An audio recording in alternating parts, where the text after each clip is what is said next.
ಎಲ್ಲರಿಗೂ ನಮಸ್ಕಾರ. Welcome back to my channel Arshi vlog. ಇದು ಗುರುವಾರ ಹಾಗೆ ಶುಕ್ರವಾರದ ವ್ಲಾಗ್ ಆಗಿರುತ್ತೆ. ಹಾಗೆ ಗುರುವಾರ ಇಲ್ಲಿ ನಾನು 4 ಗಂಟೆಗೆ ಎದ್ಬಿಟ್ಟು ಇಲ್ಲಿ ಕಸ ಹೊಡೆದು ಹಾಗೆ ನೆಲನೂ ಸಹ ಒರೆಸ್ಕೊಂಡು ಇವಾಗ ಬಾಗಿಲನ್ನೆಲ್ಲ ತೊಳ್ಕೊಂಡು ರಂಗೋಲಿನೂ ಸಹ ಹಾಕ್ತಾಯಿದ್ದೀನಿ. ಬೆಳಿಗ್ಗೆ ಬೇಗ ಎದ್ಬಿಟ್ಟು ರಂಗೋಲಿ ಹಾಕ್ಬಿಟ್ಟು ಪೂಜೆ ಮಾಡೋದ್ರಿಂದ ಮನಸ್ಸಿಗೆ ಏನೋ ಒಂಥರ ಸಮಾಧಾನ ಅನಿಸುತ್ತೆ. ಮತ್ತು ಅದು ಅಲ್ಲದೆ ಇವತ್ತು ಗುರುವಾರ ಆಗಿರೋದ್ರಿಂದ ನಾನು ಪ್ರತಿ ಗುರುವಾರ ಯಾವತ್ತೂ ಆಗಲಿಲ್ಲ ಅಂದರೆ ಪ್ರತಿ ಗುರುವಾರ ಮಾತ್ರ ನಾನು ಬೇಗ ಎದ್ಬಿಟ್ಟು ನಾನು ಪೂಜೆ ಎಲ್ಲ ಮುಗಿಸ್ಕೊಂಡೆ ನಂತರ ನನ್ನ ಕೆಲಸನ ಸ್ಟಾರ್ಟ್ ಮಾಡ್ಕೊತೀನಿ. ಹಾಗೆ ನಾನು ಇಲ್ಲಿ ಬಾಗಿಲಿಗೆ ಮಾತ್ರ ರಂಗೋಲಿ ಹಾಕ್ತಾಯಿದ್ದೀನಿ. ಬಾಗಿಲು ಮುಂದೆ ರಂಗೋಲಿ ಹಾಕೋಕ್ಕೆ ಜಾಗ ಇಲ್ಲ ನಮ್ಮ ಮನೇಲಿ, ಹಾಗಾಗಿ ನಾನು ಬಾಗಿಲಿಗಷ್ಟೇ ಡೈಲಿ ರಂಗೋಲಿ ಹಾಕ್ತಾಯಿದ್ದೀನಿ.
ನಾನು ಮೊದಲೇ ಹೇಳಿದ ಹಾಗೆ ಇಲ್ಲಿ ಗುರುವಾರ ಮತ್ತು ಶುಕ್ರವಾರದ ವ್ಲಾಗ್ ಆಗಿರುತ್ತೆ.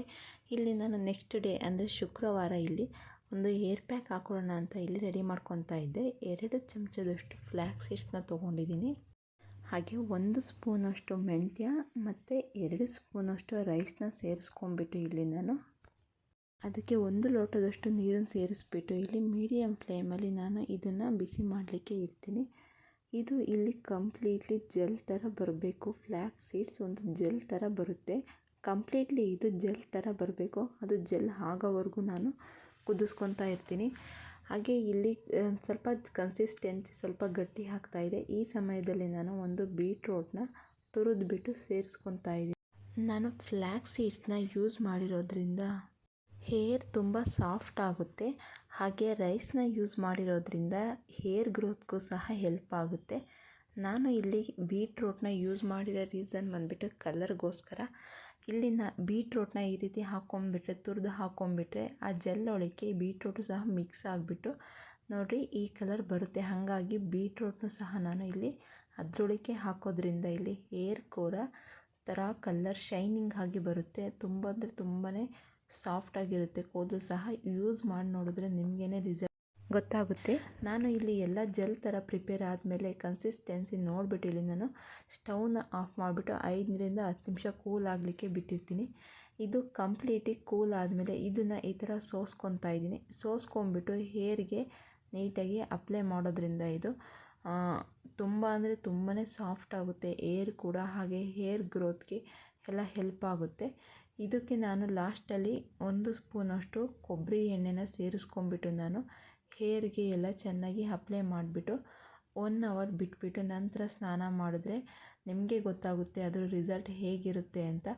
ತುಂಬ ಅಂದರೆ ತುಂಬಾ ಸಾಫ್ಟಾಗಿರುತ್ತೆ. ಹಾಗೆ ಬೀಟ್ರೂಟ್ ಸಹ ಯೂಸ್ ಮಾಡಿರೋದ್ರಿಂದ ನ್ಯಾಚುರಲ್ ಆಗಿರೋ ಒಂದು ಹೇರ್ ಕಲರ್ ಹಾಗೆ ಒಂದು ಹೇರ್ ಪ್ಯಾಕ್ ಇಲ್ಲಿ ರೆಡಿಯಾಗಿದೆ. ಇದನ್ನು ನಾನು ಇವಾಗ ಅಪ್ಲೈ ಮಾಡ್ಕೊಂಬಿಟ್ಟು 1-2 ಗಂಟೆ ಬಿಟ್ಬಿಟ್ಟು ನಂತರ ಸ್ನಾನ ಮಾಡ್ತೀನಿ. ಹಾಗೆ ನಾನು ಇಲ್ಲಿ ಒಂದು ಜ್ಯೂಸನ್ನ ಪ್ರಿಪೇರ್ ಮಾಡ್ಕೊತಾ ಇದ್ದೀನಿ. ಒಂದು ಮಿಕ್ಸಿ ಜಾರ್ಗೆ 1 ಬೌಲಷ್ಟು ನಲ್ಲಿಕಾಯಿನ 2-3 ನಲ್ಲಿಕಾಯಿನ ಪೀಸ್ ಮಾಡ್ಕೊಂಡು ಹಾಕ್ಕೊಂಡಿದ್ದೀನಿ. ಹಾಗೆ 1 ಬೌಲ್ ಕ್ಯಾರೆಟ್, ಬೀಟ್ರೋಟ್ ಮತ್ತು 3-4 ಪೀಸ್ ಸೌತೆಕಾಯಿ, ಸ್ವಲ್ಪ ಉಪ್ಪನ್ನು ಹಾಕ್ಕೊಂಬಿಟ್ಟು ಇದೇ ಹಂತದಲ್ಲಿ ಸ್ವಲ್ಪ ನೀರನ್ನು ಸೇರಿಸ್ಕೊಂಬಿಟ್ಟು ಚೆನ್ನಾಗಿ ಗ್ರೈಂಡ್ ಮಾಡ್ಕೊತಾ ಇದ್ದೀನಿ.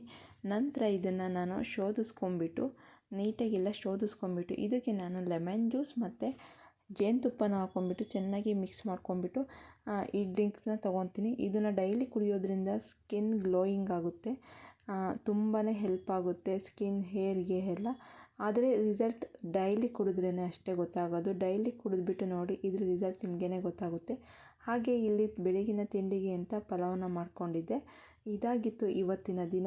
ಯಾರ್ಯಾರೆಲ್ಲ ನನ್ನ ಚಾನಲ್ನ ನೋಡ್ತಾ ಇದ್ದೀರಾ, ದಯವಿಟ್ಟು ನನ್ನ ಚಾನಲ್ನ ಸಬ್ಸ್ಕ್ರೈಬ್ ಮಾಡ್ಕೊಂಡು ನೋಡ್ಕೊಳ್ಳಿ. ಹಾಗೆ ನನ್ನ ಈ ಯೂಟ್ಯೂಬ್ ಚಾನಲ್ಗೆ ಸಪೋರ್ಟ್ ಮಾಡಿ ಅಂತ ಕೇಳ್ತಾ ಇದ್ದೀನಿ. Thank you.